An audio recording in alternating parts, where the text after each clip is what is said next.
Redditors who went out for cigarettes and never came back. Why did you leave? Where did you go? What is life like for you now? Serious. Sort of. My cousin went for a walk once. He was dating this woman, who just an awful human being. She got pregnant, swore it was his. And once the kid was born, the state went after him for child support, as he wasn't on the birth certificate, even though they were living together. Anyways, the paternity test came back showing it wasn't his, and she flipped her lid, just lost it. He asked her to calm down and said he wanted to take a walk to cool off. He left everything he owned, minus the clothes on his back and his wallet, and went for a walk that he never came from. My cousin told him he wasn't his dad. The paternity test showed that. And he had no idea why she told him he was the father and abandoned them. Kid left a whole hell of a lot more confused than he showed up, I think. I was living with my parents. I was 17. They told me to leave, then tried to stop me from leaving. I have been in an abusive relationship with my mom and my stepdad for years. Friends helped me load the car. That was 12 years ago. Never been back.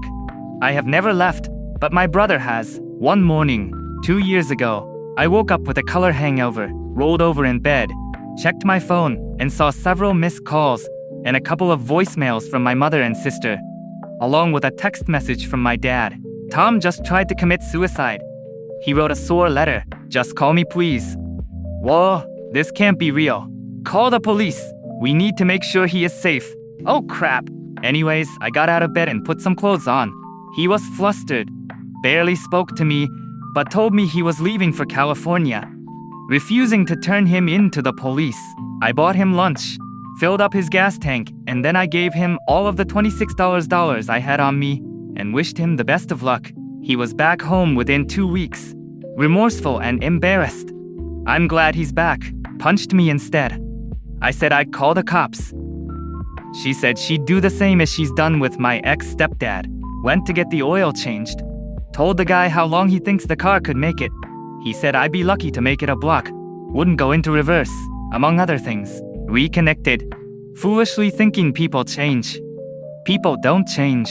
Last I heard from her, she wanted me to sign over my apartment in Russia, so she could sell it and give me the money. I told her I'd happily sign it over, but she didn't need to pretend she'd give me a dime.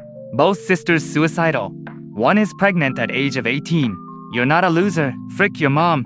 I just hope your sisters will be okay. I literally drove for 12 hours and showed up at a friend's house 5 states away and asked if I could crash on his couch.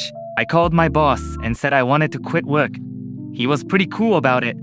He knew my girlfriend and actually set me up with a job in my new city. I have never spoken to my ex since. Soon after my relocation, I met my now wife, and I could not be in a better relationship.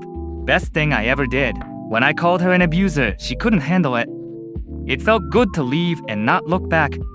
I got a new job and a new place and changed numbers. Said I was going to uni. My sister dropped me off at the station, said my goodbye, and left the country. Parents and sisters were abusive and manipulative. Lived in fear for many years, since they threatened to shoot me if they found me. I struggled a lot with alcohol for years and self-hurt. The drugs and alcohol they were both doing didn't help.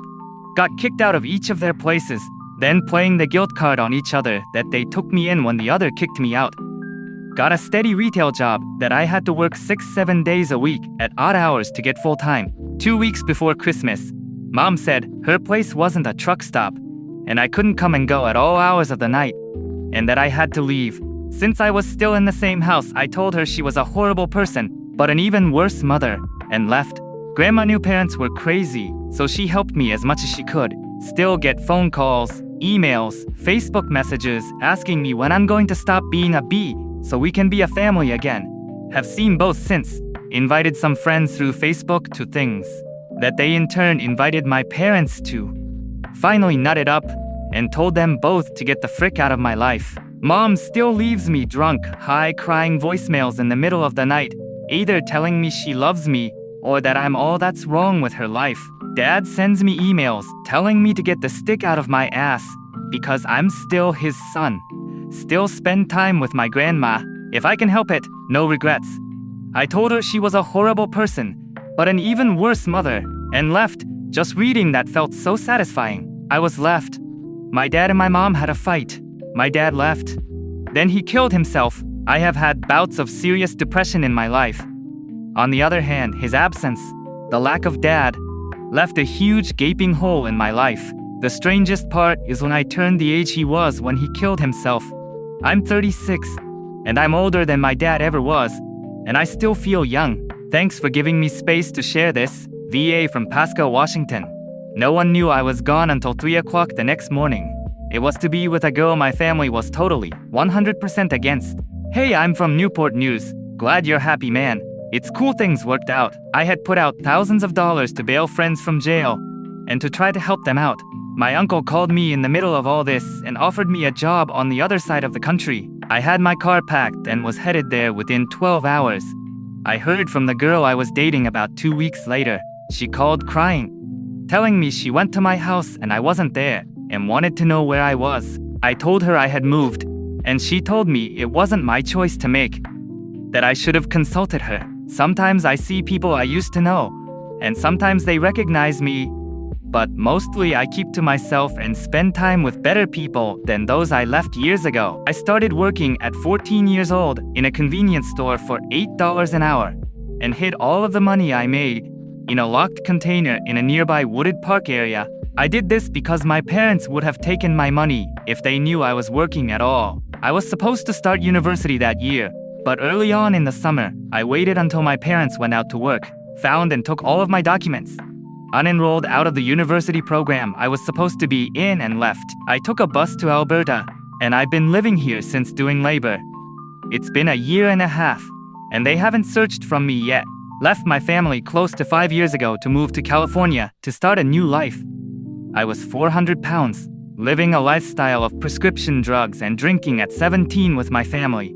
I was good in high school and even went to college early, but wasn't able to secure a loan there to continue past the first year. Dropped my crap life there and came here.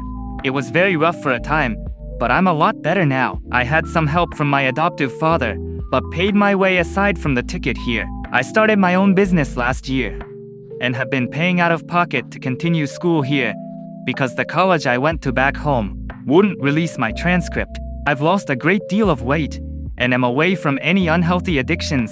My family is, for the most part, very cross with me in 2013, but she died 2 weeks prior to it. The only regret I have is leaving that door open. It's the only goddamn thing in the world that could make me happy, proud, and my whole life worth living. She understood what you did, my friend. There is no way she couldn't have.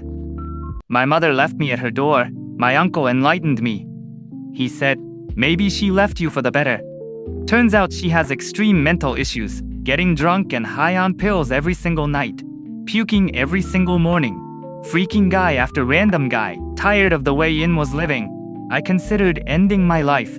Instead of killing myself, I called my parents and told them what I was doing, which broke their hearts, which broke my heart. But I still come home for some holidays. I stayed in a cheap, disgusting motel for 2 months before I saved enough at my waitress job to get an apartment 40 minutes from the beach. American that moved to Australia for 2 years, got a girl pregnant, fell in love, saw her for the horrible person that she really was, but stuck it out. After the baby was born, I had to be sure he was mine. The test came back showing no paternal match. I scheduled another test for the 3 of us to go in. $800 later, 2 days before the test. She played dumb and said she never agreed to that. She acted like nothing happened and wanted to just move on. Another test was no longer an option in her book. It was the hardest decision of my entire life. I've been back for 4 years now. We had talked a bit over the year after I left, but just went back to her, wanting to fight. After some antidepressants and heavy drinking, I'm finally starting to feel whole again. I look at the world very differently now. I went home and packed my stuff and left. Returned the car with a note. And no one even bothered to call text me for a week. Hello friendo, you have been visited by the cozy puppers of lazy Sundays. Upvote now or you may never have a good relax ever again. If you are new to the channel, you can subscribe. I publish new videos every day. Until then, check another video. Or don't. Either way, have a great day, you magnificent people.